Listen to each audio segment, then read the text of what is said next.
ஸ்டாலின் சிறப்பாக ஆட்சி செய்யாததால் திமுகவில் உறுப்பினர் சேர்க்கை குறைந்து விட்டதாக அதிமுக பொதுச் செயலாளர் எடப்பாடி கே பழனிசாமி விமர்சித்துள்ளார். திருச்சி மாவட்டம் மணப்பாறை பகுதியில் எழுச்சியுரை ஆற்றிய புரட்சி தமிழர் திமுகவின் நிலை பரிதாப நிலைக்கு சென்றுவிட்டதாகவும் விமர்சித்தார். கிணத்த காலம் போட்டிருக்கிறாங்க.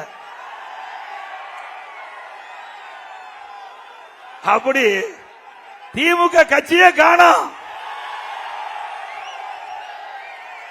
நீ மக்களுடைய செல்வாக்கு திரு ஸ்டாலின் இழந்து விட்டார், கட்சிக்காரருடைய செல்வாக்கு இழந்து விட்டார். அதனாலதான் ஓர் அணியில் தமிழ்நாடு அப்படின்னு பெயரை வச்சு வீடு வீடா திமுக கட்சிக்காரர் போய் கதவை தட்டி தட்டி கெஞ்சி நான் கொண்டாந்த உறுப்பினர் படிவத்தில் நீங்க சேர்ந்துக்குன்னு கெஞ்சற காட்சி தமிழ்நாட்டில் பார்க்க முடியுது.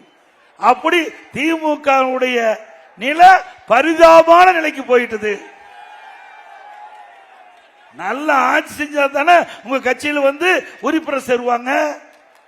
அதனால இன்னைக்கு வீடு வீடா போய் கெஞ்சிக்கிட்ட கட்சி திமுக கட்சி.